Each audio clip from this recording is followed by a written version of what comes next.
dá para a gente melhorar um pouquinho mais. De coração franciscano para coração franciscano.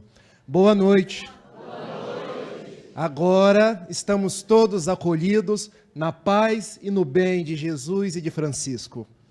Meus caros amigos, minhas queridas amigas, que nos ouvem aqui no Salão Central, nos salões periféricos e que nos ouvem e nos ouvirão pela internet.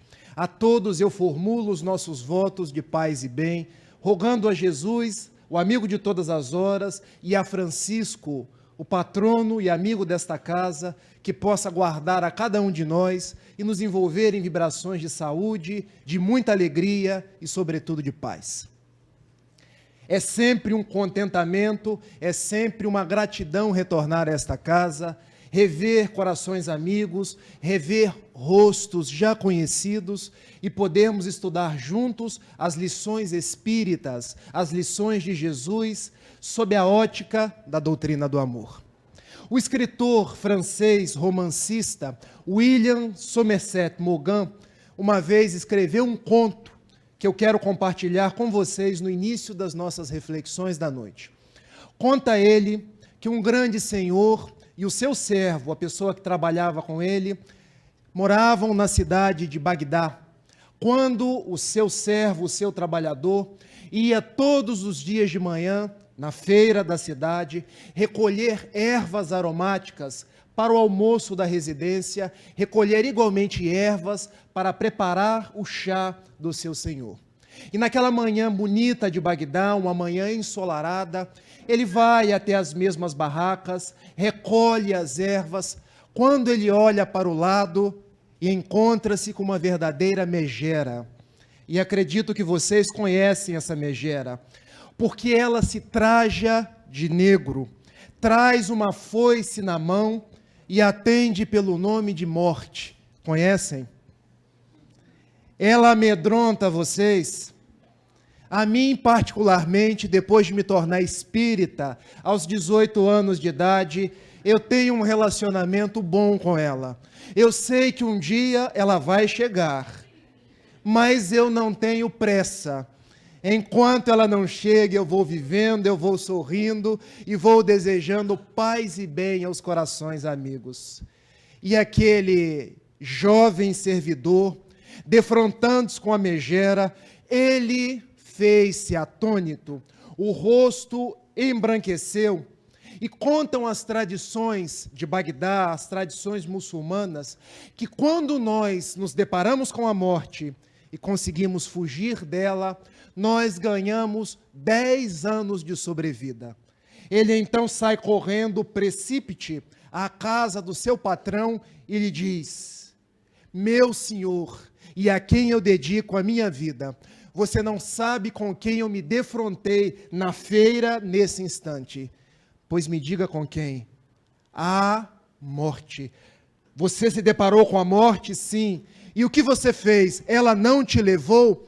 Não, não me levou. Eu consegui correr dela e venho ao seu encontro pedir-me o seu melhor cavalo para que eu fuja de Bagdá. Pois contam as nossas tradições que se eu correr da morte, eu ganharei outros 10 anos de sobrevida. Pois muito bem, disse o patrão, você tem sido um empregado fiel, uma pessoa boa, de coração amistoso, vá até o celeiro, escolha o melhor cavalo e pode ir embora. Meu patrão, eu estou indo para a cidade de Samarra, que é perto de Bagdá. Se você um dia quiser saber do meu paradeiro, é para lá que eu vou. Ele montou no cavalo e saiu galopando depressa, na maior velocidade que ele conseguiria, e foi até o seu destino. Mas faltavam as ervas para o almoço, faltavam as ervas para o chá, ao que o patrão resolve ele próprio ir até a feira da cidade. E chegando na feira da cidade, com quem ele se encontra? Com a megera. Estava ela consultando o seu livro de anotações, porque a morte traz, segundo o conto de Somerset Maugham, um livro de anotações com aqueles que vão ser levados naquele dia. Ele então, se deparando com a morte, resolve ir tomar satisfações com ela. Ele diz assim: a senhora, por favor, me explique por que é a segunda vez que você me atazana no dia de hoje. Meu senhor, deve haver algum equívoco. É a primeira vez que eu te encontro hoje. Não, não é verdade. Você já se deparou com o meu servidor, que veio até essa feira comprar ervas aromáticas e saiu correndo. E agora você vem até mim, você quer me levar? Pode me levar, que eu não tenho medo de ti, não tenho medo da morte. Não, eu não vim te levar. Eu estou aqui porque eu ando passando pelos lugares, já consultei as pessoas que eu tenho que levar aqui em Bagdá, mas quem é o seu servo? Ah, ele é um jovem. Ele é um jovem, disse a fisionomia dele, como ele se trajava, e a morte então respondeu: curioso. Curioso o fato de eu me encontrar com o seu servidor aqui em Bagdá pela manhã, porque na verdade o meu encontro com ele é às 18 horas na cidade de Samarra, para onde eu estou indo exatamente nesse instante. E o jovem que havia corrido no corcel para Samarra, lá encontra a morte e veio a desencarnar. Nesse conto de Somerset Maugham, William Somerset Maugham, o romancista diz aos nossos corações que todos nós temos um encontro marcado com a desencarnação. E esse encontro marcado é um encontro fatídico, porque, sendo mais jovem ou sendo mais velho, todos nós um dia iremos retornar para a verdadeira casa, que é o lar espiritual. Todos nós vamos desencarnar. Há alguém aqui que não vai desencarnar? Há alguém aqui, como diria a minha mãe, na cidade de Itapiruna, aqui perto, que vai ficar para a semente? Não. Todos nós vamos desencarnar.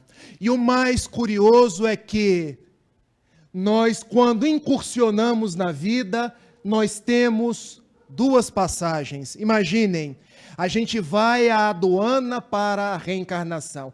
Pensem numa grande rodoviária. Nós temos a passagem de vinda. Nós sabemos a hora do retorno. Eu, por exemplo, saí de Niterói hoje às 3 horas da tarde e vou retornar para Niterói às 9 horas e 30 minutos. Mas eu sei a hora que vou retornar para a minha casa no plano espiritual? Não, não sei. Eu só sei que vou retornar. Então, o escritor e romancista francês diz a cada um de nós: nós vamos retornar. Nós vamos desencarnar. Acostumem-se a isso. E acostumem-se ao fato também de que nós não sabemos a hora. E não existe um curso ou um fluxo normal para a desencarnação. Existe. Porque às vezes, numa casa, a morte chega e encontra mais jovens e mais velhos. Mais velhos não, fica uma coisa assim, antipática. Vamos dizer, jovens há mais tempo, fica melhor, não fica? Encontrando jovens e jovens há mais tempo, às vezes ele leva ou ela leva os jovens há menos tempo. Às vezes chegando numa casa, há pessoas doentes, já com o pé do lado de lá, e a morte leva o são. Querendo dizer para cada um de nós que nós não sabemos quem é que vai, mas nós só sabemos que vamos. Mas a grande proposta da doutrina espírita é que, reformulando e aderindo às considerações do romancista francês, nós desencarnamos de um corpo de carne, mas nós continuamos vivos no além. E a nossa proposta da noite de hoje é conversar sobre a imortalidade da alma. Escolhemos o tema, então, rumo à imortalidade. Porque nós perpassamos uma experiência física, mas nós caminhamos rumo à imortalidade. Todos nós que aqui nos encontramos somos espíritos criados simples e ignorantes e que caminhamos para a perfeição. Nós nascemos e morremos, ou melhor, desencarnamos muitas vezes e caminhamos para a plenitude, para a perfeição, para a pacificação, para o samadhi, para o nirvana, o nome não importa. Nós caminhamos rumo à imortalidade. E a imortalidade da alma é um dos princípios espíritas que mais nos acalenta, que mais nos acolhe o coração. Porque veja, nós hoje temos grande apreço à nossa vida, principalmente apreço à vida daqueles que nos são caros. Imaginem como é a nossa vida sem os nossos entes queridos. E aqui eu me reporto a pai, a mãe, a irmãos, a marido, ao nosso George Maurício e a outros tantos que conviveram conosco, mas que não morreram e que continuam vivos na nossa verdadeira casa espiritual. Nesta noite, então, eu vim conversar com vocês que nós estamos no mundo das formas, mas nós viemos do mundo das causas, e é para o mundo das causas que nós vamos retornar. Nós não somos um corpo de carne, nós somos espíritos, e o nosso verdadeiro lar é o lar espiritual, são as mansões da espiritualidade de onde nós viemos e para onde nós iremos retornar. Daí, a grande proposta espírita, ao nos falar sobre imortalidade da alma, é que nós nos acostumemos com um fenômeno natural, chamado desencarnação. Sabia que morrer é um fenômeno biológico? É um fenômeno tal qual abrir a gaiola de um pássaro. Nós abrimos e o pássaro voa em direção à liberdade. Não que isso não nos traga dor, não que isso não nos deixe saudade. Existe um outro romancista, um outro escritor britânico, Robert Louis Stevenson, que diz que saudade é a presença da pessoa ausente, ou a ausência da pessoa presente, porque ela continua viva, ela continua próxima aos nossos corações. A única coisa que não conseguimos é tocá-la. Então, o processo da desencarnação é tão somente o processo da intangibilidade orgânica. Nós sentimos saudades, mas nós sabemos que no mais alto, no mais além, no lado de cada um de nós, nossos familiares queridos permanecem vivos.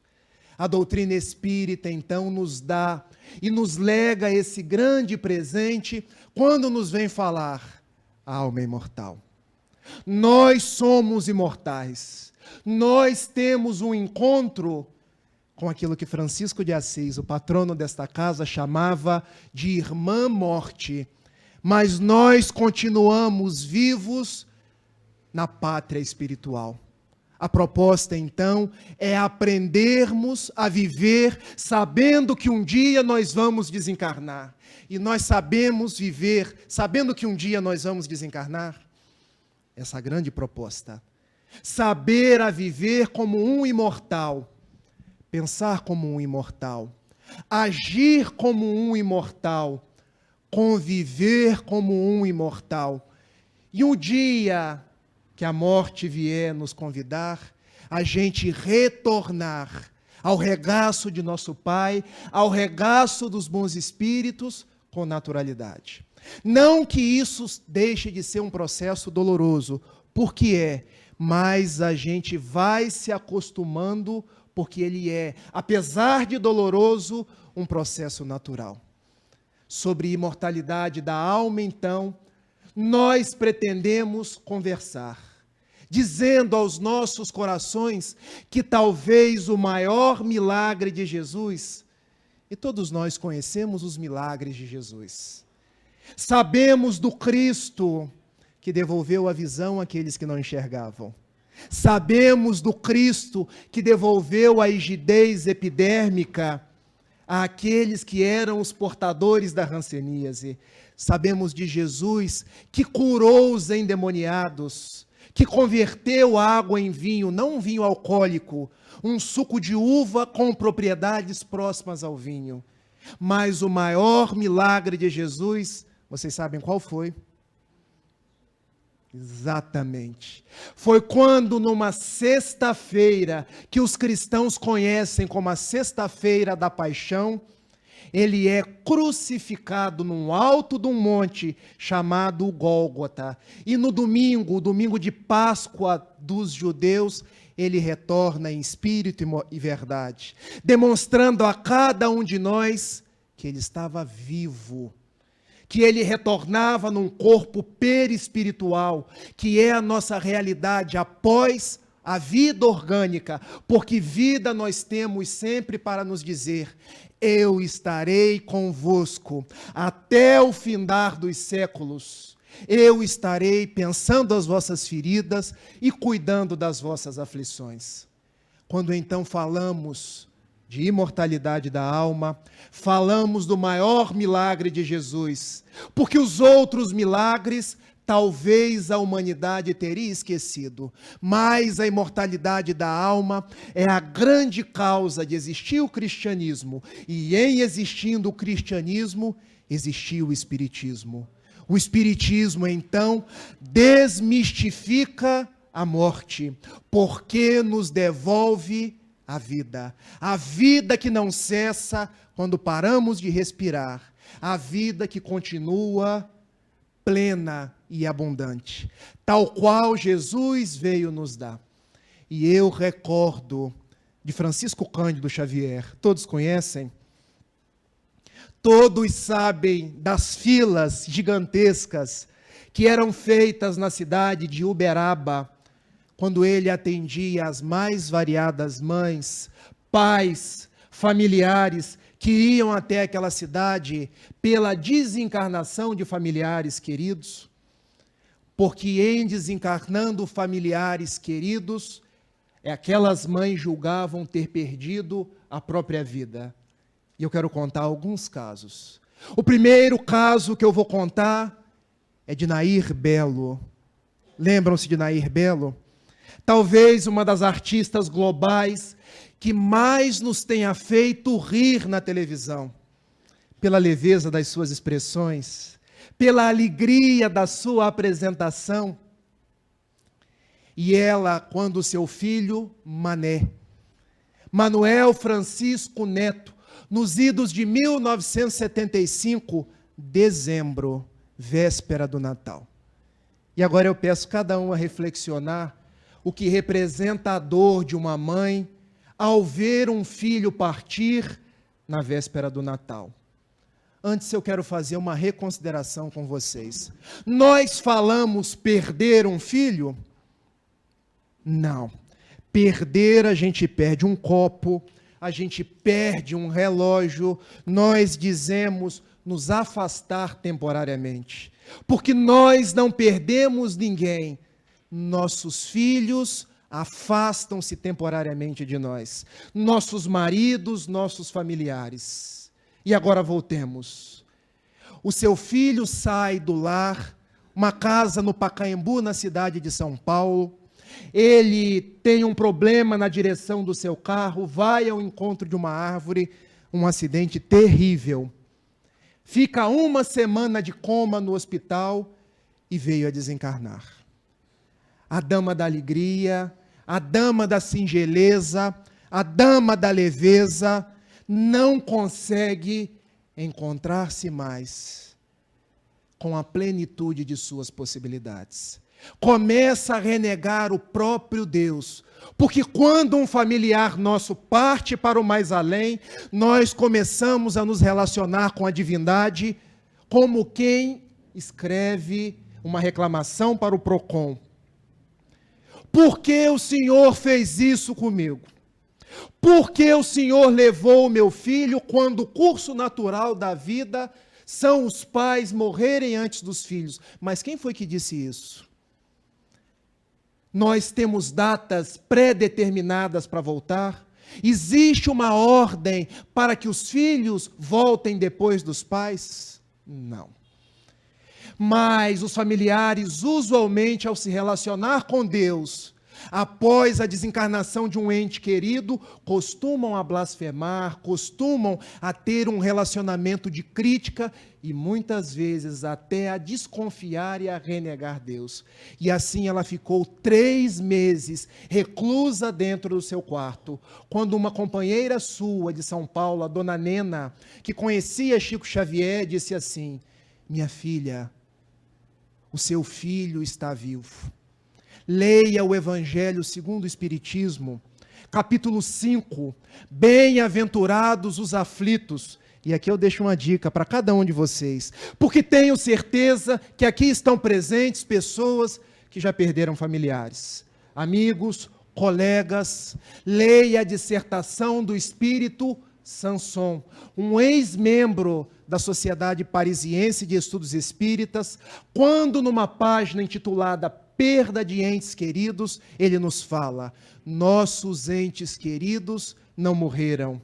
Eles estão na nossa verdadeira casa e um dia nós vamos encontrá-los. Mas nada aquietou o coração de Nair Belo. Ao que Dona Nena disse então a ela: vá então a Uberaba. Lá existe um homem de Deus chamado Francisco de Paula Cândido Xavier. Às vezes, ele tem permissão para psicografar, escrever através da mediunidade mensagem dos espíritos, e quem sabe o seu Mané pode mandar uma carta. Ela foi uma, foi 2. Chico dizia: o telefone toca de lá para cá. Não sou eu que determino horas nem ocasiões. Na 3ª vez, quando Chico começava a ler as cartas, e eu quero fazer uma consideração para vocês. Chico começava a psicografar 4, 5 horas da tarde. Terminava 4, 5 horas da manhã, sem parar, sem tomar aquele cafezinho com pão de queijo que todo mineiro gosta, sem levantar para ir no banheiro. E as pessoas que ficavam lá no salão do Grupo Espírita da Prece, levantavam, iam no banheiro, tomava água, ia do lado de fora, respirava, espreguiçava para um lado, espreguiçava para o outro, levantava, mas aquele homem era de uma fibra. Só os que conheceram é que podem dizer. Ele começou a ler as cartas, e uma dizia mais ou menos assim: mamãe, é Mané quem vos fala. Não se sinta culpada, mamãe. E ela percebeu que era o seu filho. Porque quando falou em culpa, eles haviam tido uma discussão antes do Natal.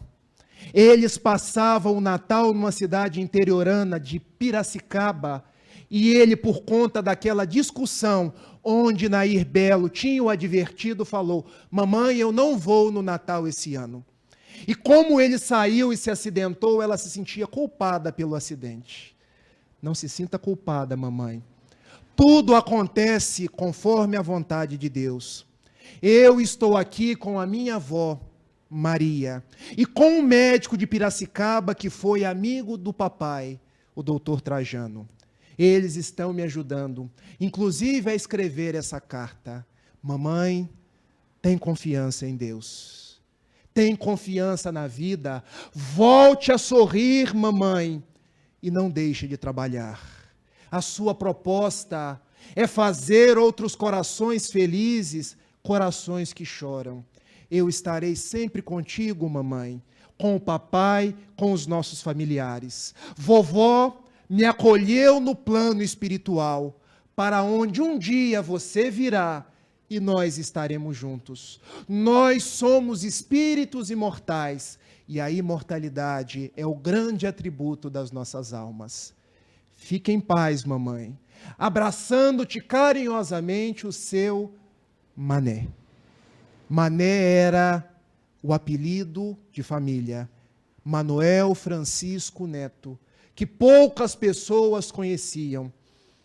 E Nair Belo, recebendo aquela carta, tomou um novo viço, volveu à televisão, foi mostrar a carta na Hebe, porque na época, quem ia na Hebe tinha uma grande projeção, mostrou, as pessoas viram a carta no Brasil inteiro, eram ainda os idos da década de 70, e aquilo consolou a tantos corações, não só o dela. E eu digo a cada um de vocês, meus amigos da noite de hoje, nós estamos rumo à imortalidade. Ninguém morre. Deus permanece conosco e sabe o que é melhor para cada um de nós. Havia também em São Paulo uma família judia. E aí o problema era um pouquinho maior. Porque os judeus, lá do Deuteronômio capítulo 18, já ouviram falar? Moisés proíbe a evocação dos mortos. Moisés proíbe as práticas mediúnicas, as práticas espirituais. Mas tudo isso na letra que mata, conforme nos diz Paulo, e não no espírito que vivifica. E uma família de médicos em São Paulo, o doutor Roberto Muscati e sua esposa Sônia Muscati e outros 5 irmãos, filhos desse casal, agora estavam chorosos, com a vida despedaçada, porque o filho mais novo, Roberto Muscati, havia falecido. Ele não conseguia respirar de um nariz, e o médico da família receitou: você precisa fazer uma cirurgia de desvio de septo, porque senão daqui uns dias isso pode ir para outra narina e você ficar só respirando pela boca, quando a respiração nasal ela é importantíssima para o organismo. E ele, de 19 anos de idade, não queria fazer a cirurgia. Mas sua mãe, Dona Sônia, dizia-lhe: meu filho, nós não podemos escolher, meu filho. Os médicos no mundo são mensageiros do alto. Você vai fazer a cirurgia. E ele fez a cirurgia. Foi um sucesso. Mas o médico que lhe operou lhe disse assim: agora você vai ter que usar um remédio nessa narina, durante determinado tempo, até que o seu nariz possa volver à normalidade. E ele, a primeira vez que foi usar esse medicamento, o medicamento lhe proporcionou um choque anafilático. Correu para o hospital, mas os órgãos, em decorrência daquele choque, começou a parar. E ele veio a óbito, imaginem. Família de médicos, o seu pai, um grande médico da capital paulista, o doutor Davi Muscati. E a vida daquela família despedaçou-se por completo. Pai, mãe, os outros 5 irmãos não sabiam mais o que ia fazer. Um dia, Dona Nair Belo, primeiro caso que eu contei, que era paciente daquele médico, disse assim: doutor Roberto, eu quero lhe falar sobre o meu filho, o Mané, e da carta que eu recebi de Chico Xavier. Mas, Dona Nair, eu sou judeu. Eu não acredito nessas coisas e nem posso acreditar. Mas o senhor devia pelo menos tentar. Vá até Uberaba. Chico é alguém que está acima das nossas paixões religiosas. É alguém que está acima das nossas intrigas e das nossas disputas. Vá até Uberaba, doutor Roberto, e leve sua esposa, Dona Sônia. Eles foram. Foram uma primeira vez, retornaram e nada de Roberto escrever. Numa segunda vez que o doutor Roberto foi, eles foram até a casa de Chico Xavier. E lá chegando, Chico foi recebê-los como todo mineiro recebe.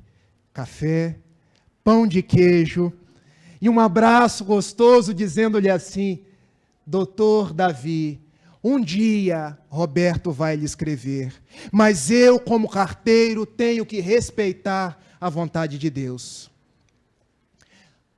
No Dia dos Pais do ano seguinte, ele estava cheio de cirurgias e atendimentos para fazer, mas ele teve um pressentimento da aproximação do seu filho e disse: Sônia, esposa, vá até Uberaba. E ela foi.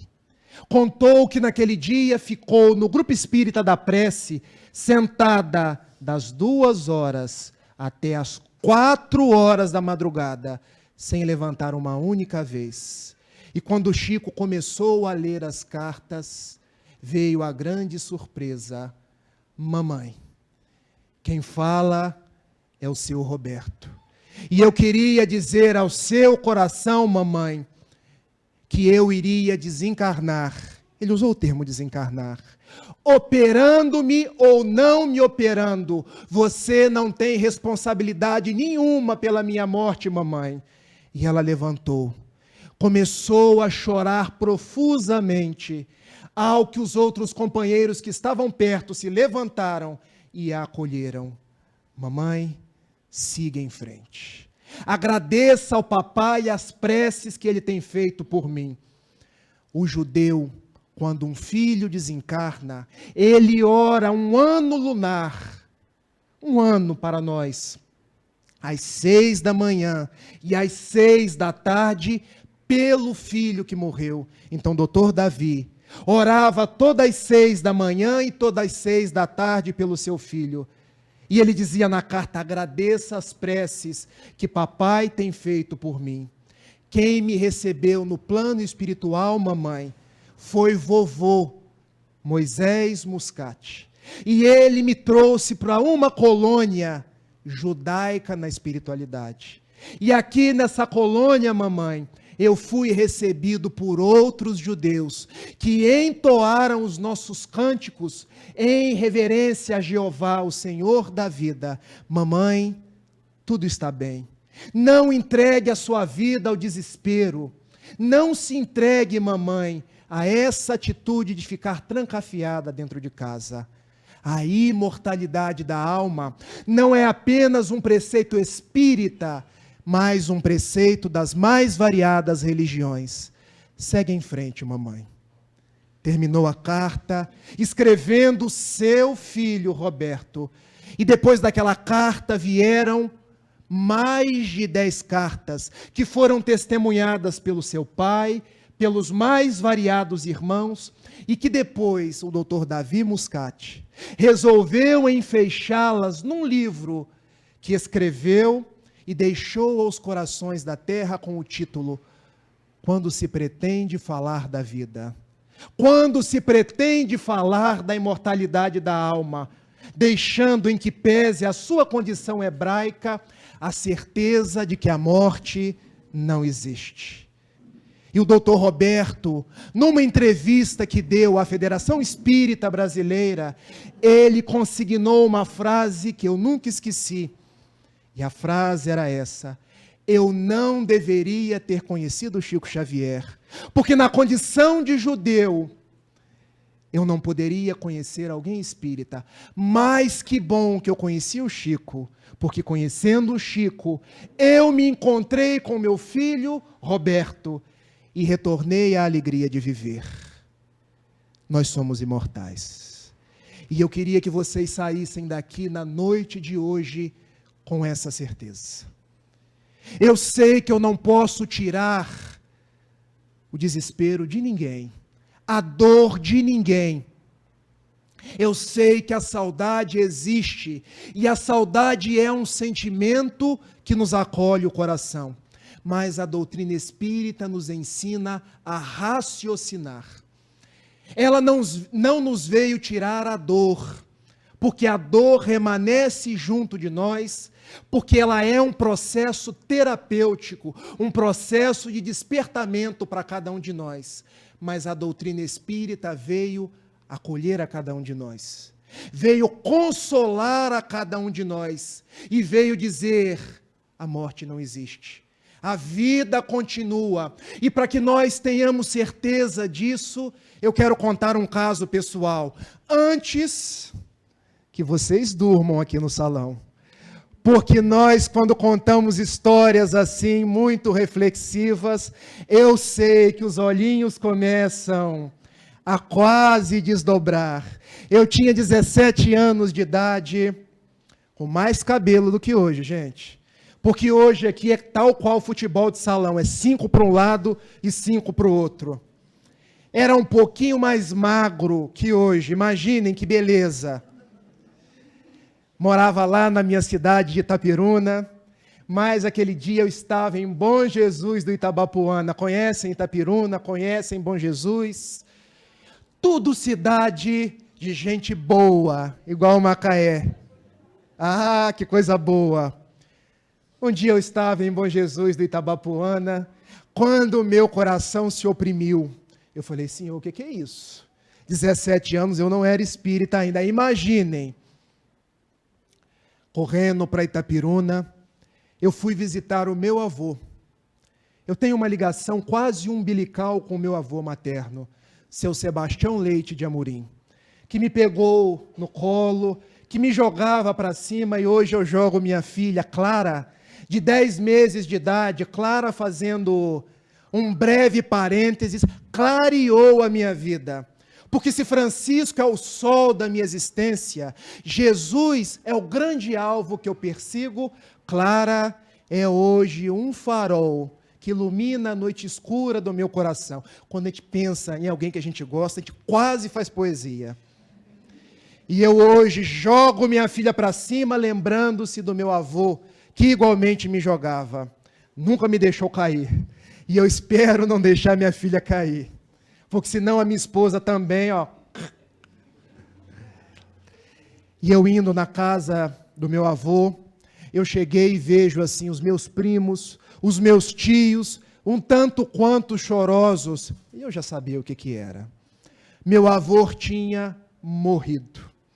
E eu fui até aquele quarto e olhei aquele corpo inerte. E eu falava, vovô, levanta, vovô. Acorda, vovô, eu vou te contar uma piada, porque meu avô adorava que eu contasse uma piada para ele. Porque quando eu lhe contava uma piada, ele esquecia da safena, ele esquecia do problema nos rins, ele esquecia das dores da existência, mas o corpo estava inerte. E eu mexia naquele braço, o braço estava frio. Eu falei, vovô, levanta, vovô. E cada vez mais frio, e cada vez mais duro. E eu, católico, pensava assim, será que o meu avô foi para o céu ou foi para o inferno? Ou deu ali uma paradinha no purgatório?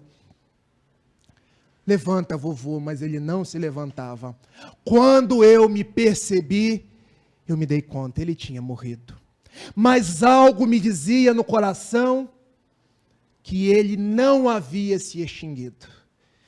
Porque aquele carinho, aquele torcedor do Fluminense que dizia assim para mim, um dia você vai deixar de torcer para o Botafogo e se tornar alguém com um time verdadeiro. Notem a pretensão dele. Ele até queria me ajudar, porque torcer para o Botafogo é quase uma expiação.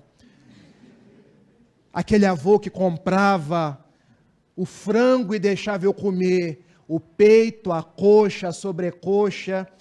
E ele perguntava assim, meu filho, o que você vai deixar para mim? Ah, vovô, eu vou deixar o sobre, as costelas e o pescoço. E ele dizia, tá bom, meu neto, eu adoro sobre. Nada, ele gostava era da coxa. Mas ele deixava a coxa para eu comer. E eu agora olhava aquele corpo duro. Eu não aguentei seguir com o caixão e nem ir até o cemitério. Mas alguns fatos insólitos começaram a ocorrer pouco tempo depois, e eu só vim descobrir quando eu me tornei espírita. Passado algumas semanas, alguns meses, eu abri os olhos e vi o meu avô. E eu falava assim, vô, o que você está fazendo aí? Você morreu, vô. Não, não morri não. Eu estou vivo. Vô, você morreu. Eu estou vivo, meu neto. E eu dizia, correndo para minha mãe, mãe, o vô está vivo. Mas é impossível, meu filho. Mas eu estou vendo, mãe. Está vendo não, meu filho. Você deve estar vendo ou o Espírito Santo, ou o demônio, o diabo, o capiroto. Falei, mãe, eu estou vendo o vô, mãe. É a roupa que nós colocamos nele. E as situações foram se tornando mais insólitas, porque eu comecei a presenciá-la nos fatos do cotidiano. Num domingo que nós estávamos na mesa para almoçar, e almoço no interior, hoje já mudou bastante. Frango, macarrão e de tarde, Silvio Santos. E aquela musiquinha, Silvio Santos, vem aí. Aquilo me dava uma agonia, porque eu sabia que no outro dia eu ia ter que estudar. Mas era o dia do Silvio Santos. E eu sentado na mesa, e a minha avó dizia assim, hoje eu vou comer o sobre. E ele dizia assim, vai não, o sobre é meu. Eu dizia, avó, não come esse sobre não, que esse sobre é do vô. Vira essa boca para lá. Você não pode estar vendo uma alma penada, ele já morreu. Vó, ele está rindo aqui da senhora, vó, porque ele está dizendo que está vivo. E ela levantava da mesa, e eu levantava também, e acabava o almoço logo ali. E eu via as mais curiosas situações. Inclusive, 2 dos seus amigos um dia estavam conversando. Sabe, 2 amigos, quando chegam, começam a papear um com o outro, e depois de um determinado momento, já começam a dizer coisas que não são tão verdadeiras. E ele chegou assim, tá vendo esses 2? Eu conheço de há muito tempo, são 2 mentirosos. E eu que deveria, mas não tinha tanto freio na língua, disse, vovô está dizendo que vocês estão contando mentira. E os 2, ô Selenes, era o nome de minha mãe, leve esse menino daqui porque ele não vê nada. Jamais o Sebastião diria que os amigos dele estavam falando mentira. E o vovô disse assim, diz a sua mãe que eles falam mentira sempre. Quando eu estava encarnado, quando eu estava vivo, ele não usou encarnado. Quando eu estava aí, eu sabia que eles falavam. Mas assim, por cortesia, eu não dizia nada. E aqueles episódios foram se avolumando, perturbando um tanto quanto a minha cabeça. Um dia eu vi o meu avô e ele disse assim, meu filho, hoje eu estou indo. Para onde? Eu estava achando que eu estava no meio de vocês, mas eu devo dar curso à minha vida. Eu vou para um lugar onde eu vou aprender sobre a minha verdadeira casa, sobre as coisas do Espírito. E eu dizia, mas eu não estou entendendo esse papo. O que você vai aprender? Talvez um dia, meu neto, você entenda. Hoje eu tenho que ir. E vi meu avô sendo conduzido para um verdadeiro portal espiritual, e eu não vi nunca mais. 17 anos. 18 anos. Calma. 18 anos, eu me tornei espírita. E descobri que tudo aquilo que eu via não era visão nem do Espírito Santo, nem do capiroto. E eu, ai, graças a Deus. Então quer dizer que eu via o meu avô? Você via o meu avô. E o médium do grupo espírita, Humberto de Campos, ele uma vez disse assim para mim, olha meu filho, o seu avô te ajudou a trazer para a nossa casa, para que você possa educar a sua mediunidade. E quando ele estava se despedindo e você viu ele indo para um outro lugar, é que na verdade ele estava se conscientizando da sua desencarnação. E ele estava sendo conduzido para uma colônia, para um hospital no mundo espiritual, onde iria aprender sobre a vida, sobre o espírito, visando os aprendizados rumo a uma nova encarnação. E depois, estudando Kardec, eu descobri que muitos espíritos desencarnavam e se achavam vivos. Era a realidade do meu avô. E que, passado um tempo, eles eram esclarecidos e levados às colônias espirituais para entender sobre a imortalidade da alma, para reflexionarem, para receberem o tratamento, visando a correção de suas imperfeições, o estudo de suas vidas pretéritas, visando a um novo estágio no corpo físico. E o médium do grupo espírita Humberto de Campos dizia, hoje você se encaminha para os trabalhos mediúnicos, O seu avô está muito feliz. Ele te abençoa como te abençoou muitas vezes. Te dá um abraço, pede que você conforte os seus familiares e que siga em paz. E que nunca se descure do trabalho com Jesus e nas searas espíritas. Que proposta! Que abraço consolador é esse que o Espiritismo vem dar em cada um de nós, desmistificando a morte, que é apenas a mudança de um estágio vibratório. Dizendo que os nossos familiares, os nossos entes queridos estão vivos e que a vida continua. Uma das histórias que mais sensibilizou o coração, o meu coração, uma história real, contada por Divaldo Pereira Franco, quando uma mãe em Nova York veio trazer-lhe a história do seu filho em Los Angeles, desencarnado aos 6 anos de idade. O nome dele era Bill. E a história era mais ou menos assim: Divaldo, eu quero lhe contar a história do meu pequeno Bill. O meu Bill estava internado no hospital de Los Angeles com 6 anos, vítima de um câncer cruel, um câncer linfático, um câncer no sangue, uma leucemia. E um dia, era um sábado, o seu médico veio até mim e me disse: minha filha, nós não conseguimos mais nada conforme a terapêutica do mundo.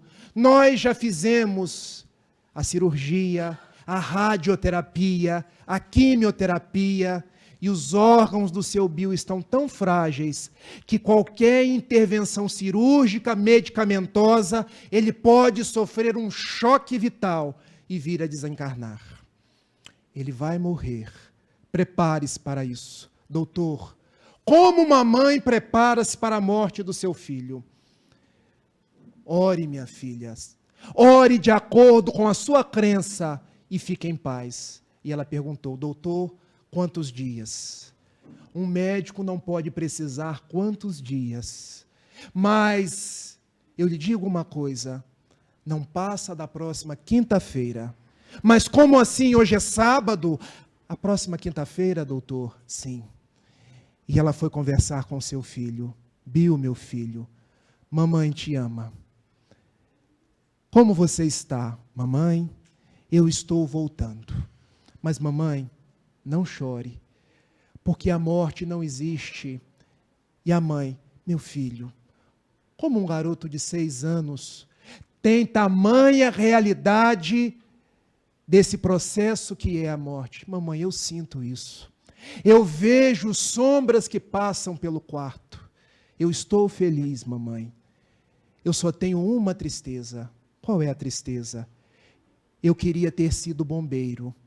Meu filho, você tem 6 anos, meu filho. Se você tivesse crescido, você teria sido bombeiro. Mamãe, eu sempre quis salvar vidas e eu não pude. Mas eu estou bem. E a mãe, saindo do encontro com seu filho, resolve tomar do telefone e liga para o corpo de bombeiro da cidade de Los Angeles e pede assim: é do corpo de bombeiros? Sim. Eu gostaria que um de vocês viesse até o hospital para encontrar com meu filho, porque o sonho da vida dele era ser bombeiro. Ele está morrendo. Você pode fazer isso? Minha senhora, eu sou o comandante do batalhão. Eu posso fazer isso e muito mais. Quais são as medidas do seu filho? Ah, mas eu preciso medir.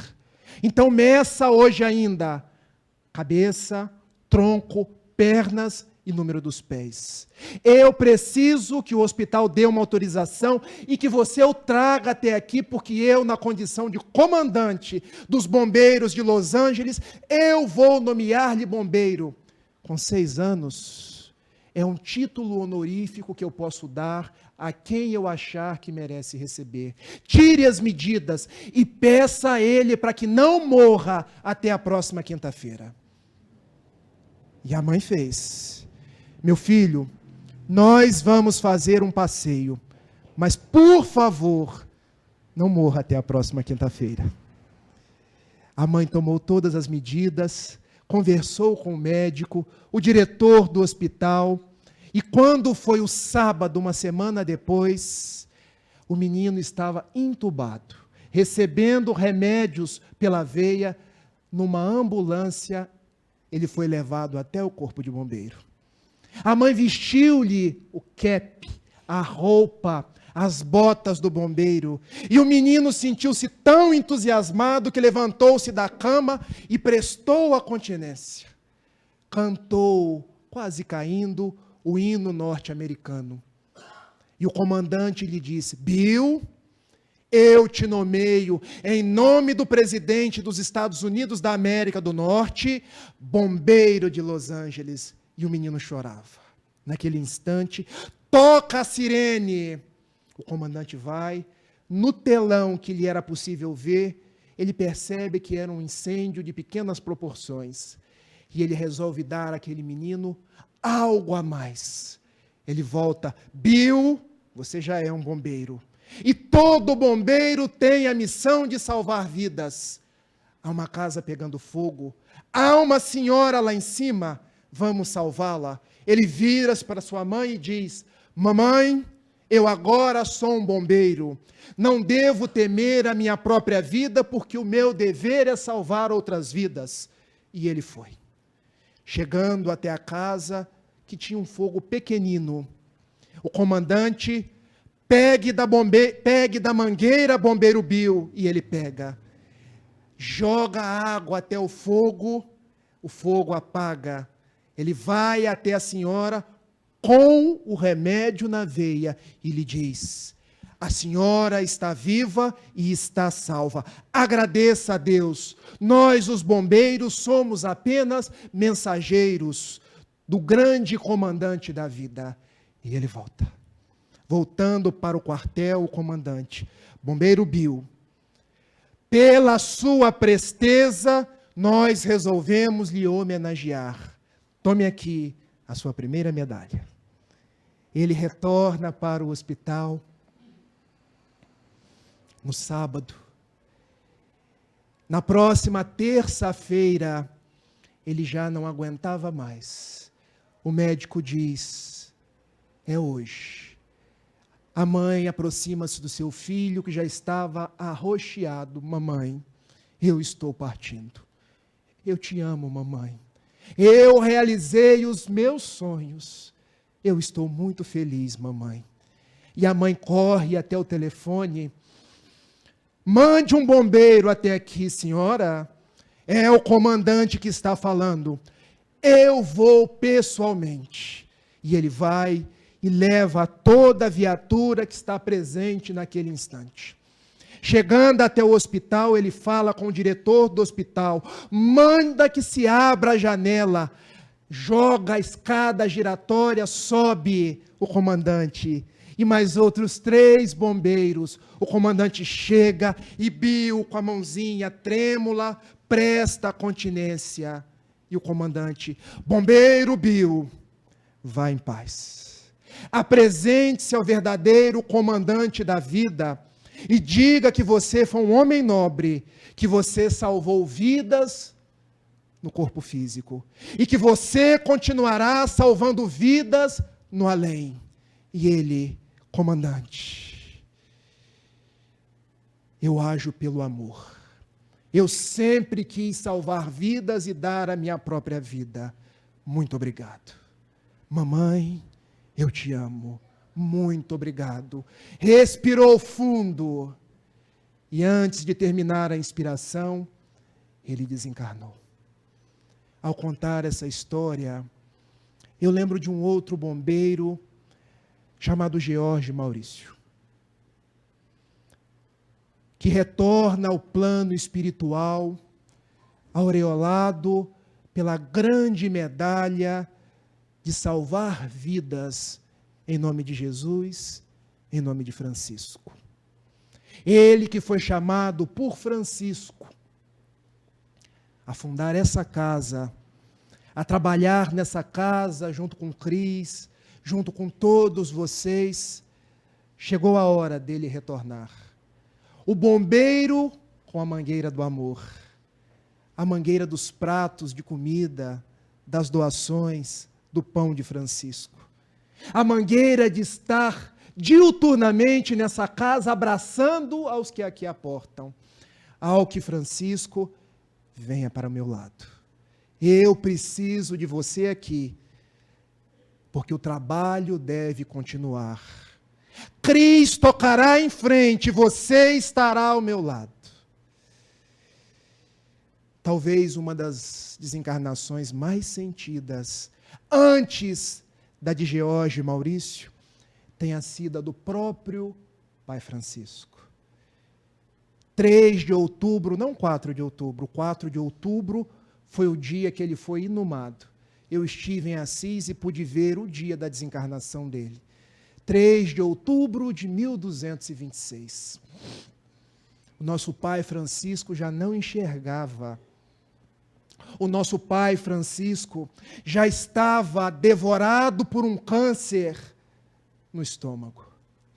Ele já quase não conseguia andar, era magro igual um graveto, quando ele chama Leão. Chama Clara e diz assim: irmã Clara, fratello Leono, em italiano, ponha-me no chão. Por que, meu Pai Francisco? Deus está me chamando de volta. Jesus me convida a retornar ao nosso lar espiritual. Mas por que no chão, Pai Francisco? Porque eu quero retornar ao lar verdadeiro, ao lar espiritual, como o indigente que eu sempre fui. Eu quero ir para o chão, porque eu sou um cisco na mão de Deus. E ele foi para o chão. Irmã Clara e fratello Leono colocam-no no chão, e naquele instante, as irmãs aves, o fratello Sole, cantam em a natureza, porque o mensageiro havia voltado. Mas esse mensageiro continuou no plano espiritual e retornou em 18 de abril de 1857. Rafael, mas você está falando do Espiritismo. Quando vocês abrem o Livro dos Espíritos, tem uma primeira parte chamada Prolegômenos. Já leram? Qual é o primeiro espírito que assina os prolegômenos? João Evangelista. E quem é João Evangelista? Francisco de Assis. Francisco de Assis é chamado por Jesus o João Evangelista, o apóstolo amado que deitava a sua cabeça no ombro de Jesus.